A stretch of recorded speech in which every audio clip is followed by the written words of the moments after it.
Assalamualaikum warahmatullahi wabarakatuh. Hari ini saya ingin berkongsi sedikit maklumat berkenaan dengan proses harta pusaka yang ditinggalkan dan apa yang perlu kita buat. Jangan kita terlepas pandang, sebab kebanyakan hari ini banyak masalah yang kita lakukan yang tanpa kita sedari menyusahkan pihak si mati dan juga keluarga yang ada. Baiklah. Apabila sahaja berlaku kematian di dalam masyarakat Islam, peninggalan segala harta yang dikumpul oleh si mati ini akan menjadi harta pusaka. Dan harta pusaka ini akan diwarisi oleh waris-waris yang berhak. Waris-waris yang berhak adalah ibu dan bapa si mati sekiranya masih hidup, pasangan si mati, anak perempuan dan juga anak lelaki. Itu dalam kaedah standard. Jadi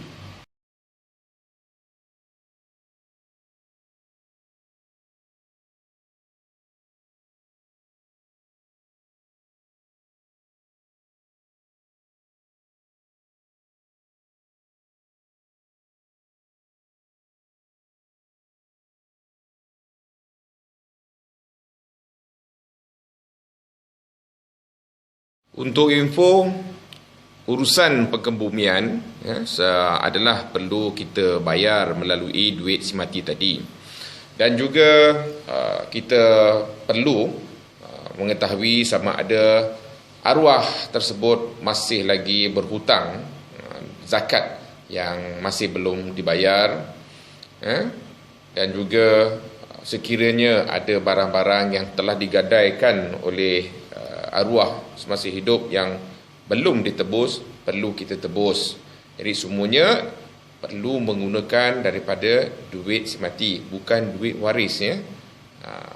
Dan juga kita perlu juga lihat ataupun kita cek sama ada hibah jika ada dan telah pun sempurna rukunnya tetapi masih belum dipindah hak milik nama, yang itu pun perlu kita uruskan.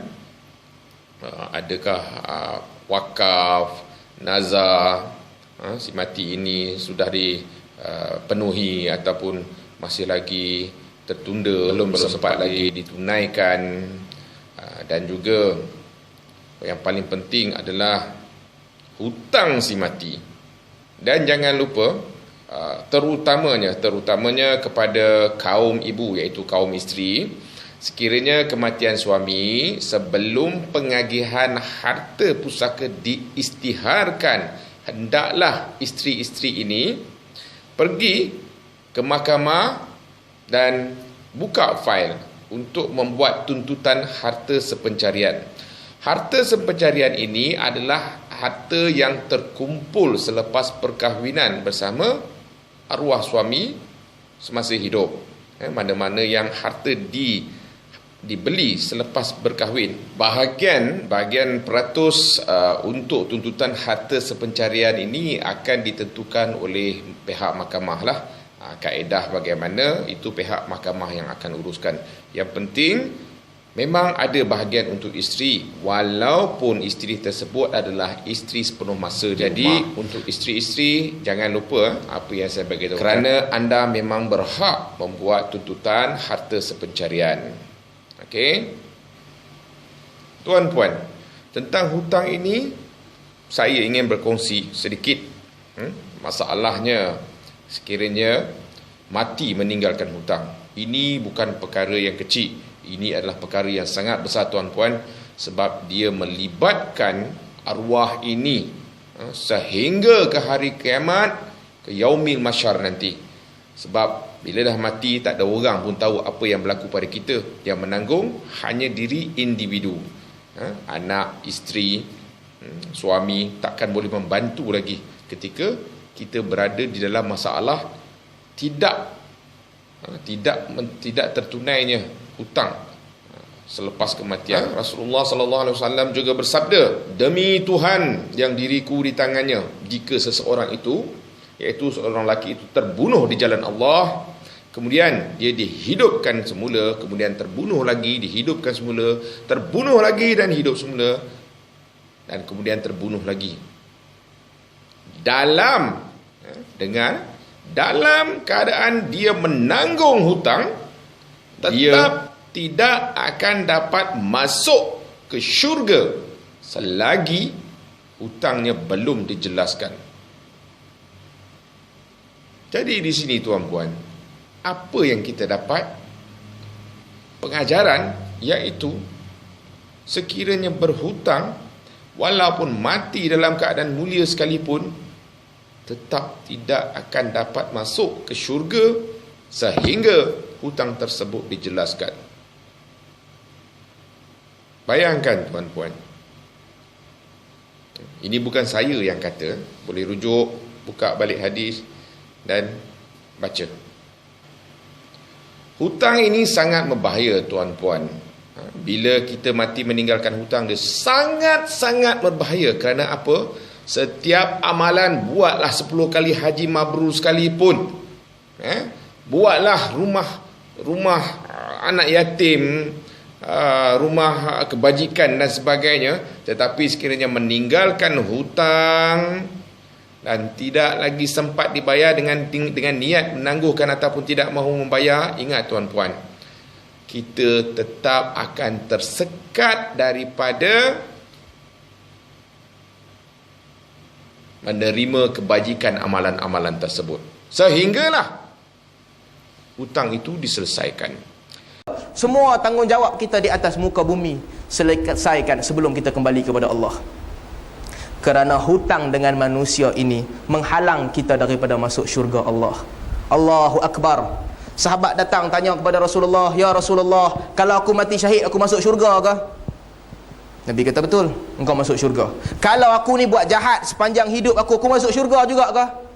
Nabi kata, "Betul, engkau masuk syurga." "Ibadat tak buat langsung, masuk syurga juga ke?" "Betul, engkau masuk syurga." Apabila para sahabat jalan, Nabi panggil sahabat itu datang balik. "Betul, engkau masuk syurga." Melainkan satu benda, melainkan apabila engkau ada hutang dengan manusia, engkau tak masuk syurga lagi.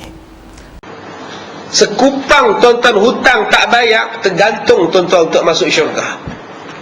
Tuan-tuan tak bayar hutang, amalan semua tergantung, tak terangkat ke langit. Ya, kita kena faham implikasi. Ya, bahawa hutang di dunia kalau kita tak jelaskan, dengan sengaja tak jelaskan, kita akan terhutang sampai akhirat. Roh kita terawang-awang, ya, tak pergi ke mana, sengsara kita sampai kiamat, yaumul kiamah nanti. Teruk, jangan main-main tentang hutang, ya. Jadi tuan-puan, bagaimana hutang tersebut hendak diselesaikan sekiranya kematian telah berlaku pada diri kita? Sekiranya juga waris-waris yang ada tidak mampu untuk menyelesaikan hutang yang ditinggalkan. Begini tuan-puan, apa yang ingin saya katakan di sini, pada mereka yang mempunyai hutang yang banyak dan tidak mampu untuk menyelesaikan dalam keadaan kehidupan yang kita lalu hari ini, iaitu apabila saja berlaku kematian, pihak waris perlu menyelesaikan hutang-hutang yang kita tinggalkan. Masalahnya di sini, waris yang kita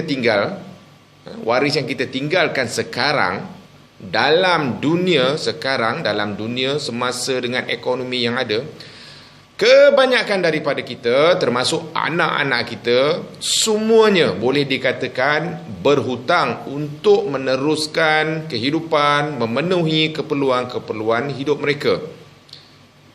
Sedangkan mereka sendiri pun berhutang untuk hidup, apatah lagi untuk membayar hutang kita selepas kematian nanti. Sudah tentu akan menjadi masalah pada mereka, dan potensi untuk mereka bukan tidak mahu membayar, menangguhkan memang cukup tinggi. Bila tangguh ni kita sama-sama fahamlah, sama ada mungkin boleh selesai, mungkin tak boleh selesai. Tapi pada saya secara peribadi, dengan tuntutan kehidupan sekarang, potensi yang tidak membayar itu lebih tinggi lah bagi saya. Jadi tuan-tuan dan puan-puan, Apa ikhtiar kita?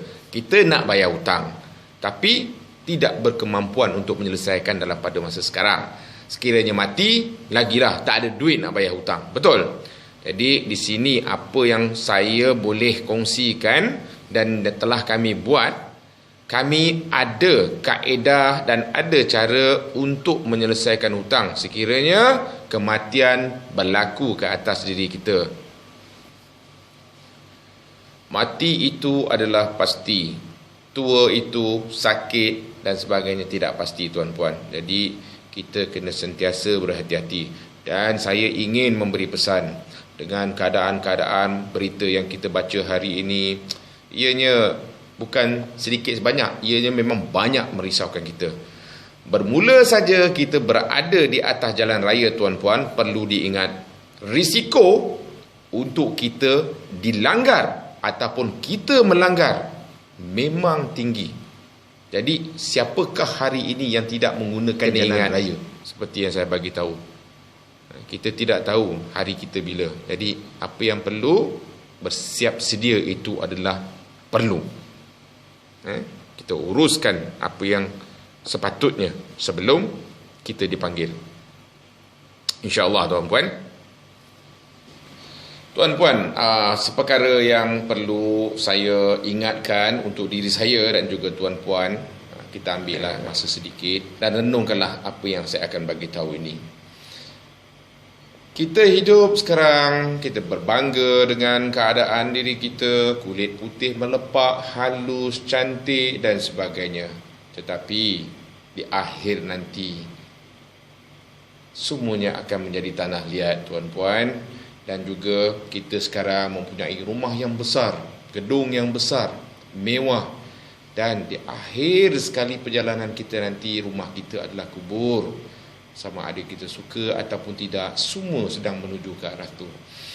Ya, kita mempunyai pakaian, baju daripada jenama yang mahal, berbagai fashion dan sebagainya. Dan ingat, pakaian terakhir kita adalah hanya kain kapan, tuan-puan. Ya. Saya bercakap pun saya mengingatkan diri saya sebenarnya, dengan kita mempunyai kereta besar, kereta mewah berjenama BMW, Ferrari, dan sebut apa sajalah jenama. Dan di akhir sekali nanti dalam perjalanan hidup kita ini, wen jenazah, tuan-puan. Hanya wen jenazah tu, itu yang paling terakhir yang kita akan naiki lah. Selepas tu memang tak ada lagi lah. Dan sekarang ni dengan berbagai minyak wangi berjenama kita pakai, dengan harumnya berbagai-bagai jenis keharuman. Dan di akhir sekali kehidupan kita, hanya kapur baru, tuan-puan. Tak ada lagi minyak berjenama yang diberi pada kita. Dan selepas kemasukan kubur, apa yang berlaku? Pembusukan mayat, iaitu proses penghancuran. Pecah mata, parut pun pecah, terburai, kulit tanggal, dan akhirnya hanya tinggal tulang belulang, tuan-puan. Nah, muhasabah diri.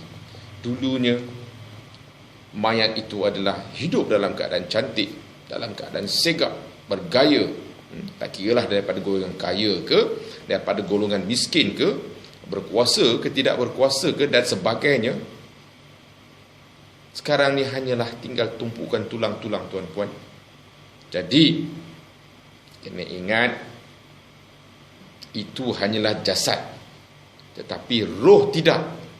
Sekiranya berhutang, sudah pun dinyatakan roh terawang-awang oleh Dr. Fadilah Kamsah tadi, dan dengan beberapa lagi tokoh-tokoh yang telah pun menyebutkan. Jadi saya rasa sekarang itu saja perkongsian yang boleh saya kongsikan di sini. Dan sebagaimana tadi saya bagi tahu, sekiranya tuan-puan mahu mencari jalan penyelesaian untuk melunaskan hutang supaya senang cerita, kita tidak menjadi jenazah ataupun roh yang berhutang. Elakkan, sebab ia adalah musibah yang paling besar. Kita berdosa pun kita minta ampun, Tuhan ampunkan. Sebab hutang ni adalah hutang manusia dengan manusia. Jadi Allah akan hanya mengampunkan kita sekiranya antara manusia-manusia itu telah diselesaikan. Jadi tuan-puan, itulah saja perkongsian saya hari ini. InsyaAllah renung-renungkanlah.